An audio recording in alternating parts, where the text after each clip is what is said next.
ஆனா ஆண்டவர் சொல்றாரு, வேதம் சொல்லப்படுகிறது பிரியமானவர்களே, இந்த ஒரு நாளை ஏன் நீ கரப்படுத்திக்கிற? உன் வாழ்க்கைய கரப்படுத்திக்கிற? உன் சரீரத்தில் இருக்கின்ற உறுப்புகளை ஏன் கரப்படுத்திக்கிற? உன்னுடைய திட்டங்கள், செயல்பாடுகள், நோக்கங்கள், எண்ணங்கள் எல்லாவற்றையும் ஏன் கரையாக்குகிற? ஏமா, கரை எடுக்கிறதுக்கு அரசாங்கம் எத்தனையோ பார்முலாவெல்லாம் வச்சிருக்கிறாங்க. தனியார் எத்தனையோ நிர்வாகம் அதெல்லாம் தயாரித்து கொண்டிருக்கிறார்கள். உங்களுக்கு தெரியும், இந்த கரை எடுக்கிறதுக்கு இந்த பொருளை வச்சா கரை போயிடும். ஆனா வாழ்க்கையை கரை படிந்தால் அந்த கரை எடுக்கிறதுக்கு இந்த பூமியில ஒருத்தம் கூட பொறுக்கல. ஆமென், அல்லேலூயா. அவன் தான் சொல்றாரு, எடுத்து நீ வாசிப்பா என்று சொன்னால் 2 பேதுரு 2ஆம் அதிகாரம் 13வது வசனத்தை எடுத்து வாசி. ஐயோ ஆண்டவரே, இவர்கள் ஒரு நாள் வாழ்வை இன்பம் என்று எண்ணி, என்ன மாதிரி பேசுறாரு பாரு. அதில் தான் கறி மீன் வேகணும், அதில் தான் ஜாலியா இருக்கணும், அதுதான் ஒயிலாட்டம் மயிலாட்டம். நீ எந்த ஆட்டமான ஆடு. என் அன்பு தேவ பிள்ளைகளே, அவர் சொல்லப்பட்ட வார்த்தை மாட்டம், இந்த வசனத்தை மாட்டம் கவனிய. நாளை நீ டேமேஜ் பண்றதுனால, அசக்தி பண்றதுனால நமக்கு பிசாசானவன் கொடுக்கிற வெகுமதி என்ன தெரியுமா? அவன் கொடுக்கிற வெகுமதி என்ன தெரியுமா? என் அன்பு தேவ பிள்ளைகள், அவன் கொடுக்கிறத தான் நம்ம வெகுமதியா எடுத்து வாழ்க்கையில பயன்படுத்தி கொண்டிருக்கின்றோம். தீமைகளையும், சஞ்சலத்தையும், தவிப்புகளையும், கண்ணீரையும், கஷ்டத்தையும், நிந்தைகளையும் நம்ம கொடுத்து கொண்டிருக்கின்ற, அது அவனுக்கு வெகுமதியா இருக்கிறது. அது நமக்கு பொக்கிஷமா இருக்கிறது. இந்த நாளை நீ அசட்டு பண்ணுகின்ற போது வேதம் இப்படியா எச்சரித்துக் கொண்டிருக்கிறது. பிரியமானவர்களே, நம்முடைய வாழ்வு இந்த பூமியில் எப்படி இருக்குதா? யோபு அருமையா எழுதியிருந்தாரு. யோபு புத்தகம் எடுத்துக்கோ, 7ஆம் அதிகாரம் 1வது வசனத்தை எடுத்து நீ வாசி. பூமியிலே போராட மனுஷனுக்கு குறிப்பிட்ட காலம் உண்டல்லவோ, அவன் நாட்கள் ஒரு கூலிக்கார நாட்களை போல இருக்குது அல்லவோ. என் அன்பு தேவப்பிள்ளையே, அப்ப இந்த பூமியில ஒரு கூலிக்கார நாட்களை போல வாழ்ந்து கொண்டிருக்கின்றோம். வாழ்க்கை எப்படி இருக்குது பாருங்க. இந்த சூழ்நிலையில ஆண்டவர் உன்னை தெரிந்து கொண்டார். ஆமென், அல்லேலூயா.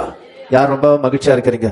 எவ்வளோ சூழ்நிலையில என்ன தெரிந்துக்கிற தேவாதி தேவனே என் மீது எவ்வளவு பாசம் வச்சுக்கிறாரல்ல, எவ்வளவு அன்பு வச்சுக்கிறாரல்ல, எவ்வளவு அரவணைப்பு என் மேல வச்சிருந்தா, எனக்காக சிலுவையை சுமப்பார், பார சிலுவையை. என் பாவங்களை எப்படி அவர் ஏற்றுக்கொண்டாரு, என் துக்கங்களை எப்படி ஏற்றுக்கொண்டாரு. என் சிந்தனை நிமித்தமா அவர் முழுமுடி அவர் தலையில வைத்துக் கொண்டார். என் நிமித்தமா பாடுகளை அனுபவித்திருக்கின்றார். என் நிமித்தமா அவர் சிலுவையில் ஒப்புக் கொடுத்தார்கள். அவர் எவ்வளவு பாசம் வச்சிருக்கிறார் நம்ம மீது, அவர் எவ்வளவு அன்பு வச்சிருக்கிறாரு. எண்ணி பார்க்கலாமா? என் அன்பு தேவ பிள்ளைகளை, நீ எவ்வளவு பாசம் வச்சுக்கிற அவர் மேல, நம்ம எவ்வளவு அன்பு வச்சுக்கிற அவர் மேல. அன்பு வைத்திருக்கிறது தான் இங்க வந்திருக்க முடியும். ஆமென், அல்லேலூயா. அவர் மீது பாசம் வைத்தவர்கள் தான் இங்க வந்திருக்க முடியும். பிரைஸ் லார்ட், அல்லேலூயா. தேவனுடைய வார்த்தை சொல்லப்படுகிறது. சங்கீதக்காரன் 65வது அதிகாரத்திலே 4வது வசனம் எடுத்து வாசி. உம்முடைய பிரகாரங்களில் வாசமா இருக்கும்படி ஆண்டவரே நீ என்ன தெரிந்து கொண்டீர். இவ்வளவு பிரச்சனையிலும், இவ்வளவு உபத்திரவத்திலும், இவ்வளவு வேதனைகளிலும் நீ தெரிந்து கொண்டதுனால நான் ஒரு பாக்கியத்தை அடைந்தேன். உம்முடைய பரிசுத்த ஆலயமாகிய உம்முடைய வீட்டின் நன்மையினால் திருப்தி ஆவேன். இதுக்கு எத்தனை பேர் விசுவாசிக்கிற? பிரைஸ்ல எஸ்ப்பா, நான் வந்தது ரொம்ப நல்லதல்லவா? ஆண்டவரே, கடல் மணலை போல என் வாழ்க்கை அவ்வளவு பாரம். யோபுதான் சொல்லுவான். என் அன்பு தேவப்பிள்ளையில, அப்ப நான் வந்தது நல்லதல்லவா? ஆண்டவர் யார் வந்தாலும் வரனாலும் என் மீது நீ அன்பு வைத்திருக்கிறதுனால நான் கடந்து வந்திருக்கிறேன். ஐயா எசப்பா, என் நிலைமை உங்க கரத்தில் ஒப்பு கொடுக்கிறேன். என் வழிகள் உங்க கரத்தில் ஒப்பு கொடுக்கிறேன். என்னோட வாழ்வாதாரத்தையும் உங்க கரத்தில் ஒப்பு கொடுக்கிறேன். ஆனா ஆண்டவர் சொல்றாரு, யோவான் எடுத்துக்கோ 15:16 சொல்றாரு. அவர் பேசுறாரு பாருங்க, எடுத்து வாசி. நீங்கள் என்னை தெரிந்து கொள்ளவில்லை, நீங்கள் என்னை தெரிந்து கொள்ளவில்லை. கரங்களை தட்டி கத்தரை மகிமைப்படுத்துங்க.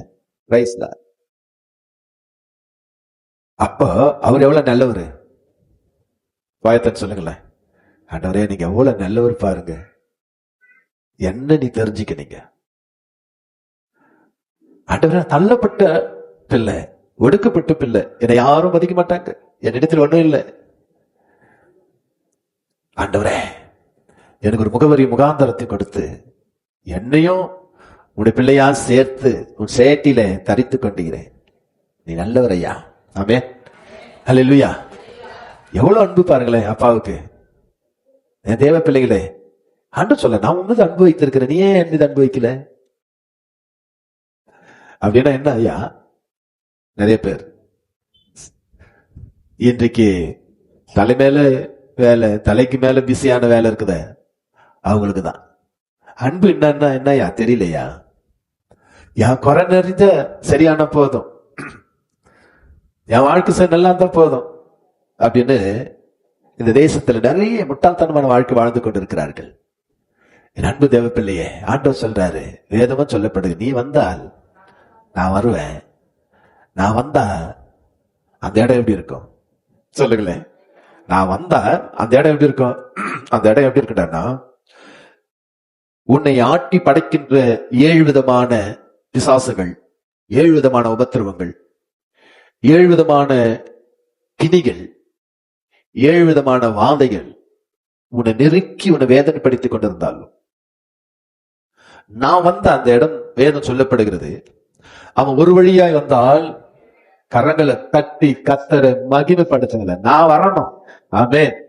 ஹல்லேலூயா. யார் வரணும்? எல்லாம் வாய்த்தான் சொல்லி, யார் வரணும்? அப்ப அவர் வரணும்னா நம்ம என்ன பண்ணணும்? அவர் மீது நிறைய அன்பு வைத்திருக்கணும். ஆமென். ஹல்லேலூயா. அன்பு வைத்தாதான் அவர் அழைச்சிட்டு பார்க்க முடியும். அன்பு இருந்தாதான் அந்த மரத்தின் கிளையில எறும்பு கடித்திருக்க இல்லையா, அவனை பாம்பு கூட மிரட்டி இருக்க இல்லையா, இல்லையா? ஈக்கல், தேனீக்கள், குளவி அந்த மரத்துல வாழ்ந்திருக்க இல்லையா, அவைகளெல்லாம் அவனை சேதப்படுத்திருக்குமா, படுத்திருக்காதா? நீங்க சொல்லுங்க பார்க்கலாம். என் அன்பு தேவ பிள்ளைகள், அவன் மரம் ஏறி தெரிஞ்சவனா அவன் கோட்டீஸ்வரன் வந்தாச்சே. நிறைய பேருக்கு நீச்சல் தெரியாது இங்க இருக்கிறவங்களுக்கு. ஆமென். ஹல்லேலூயா.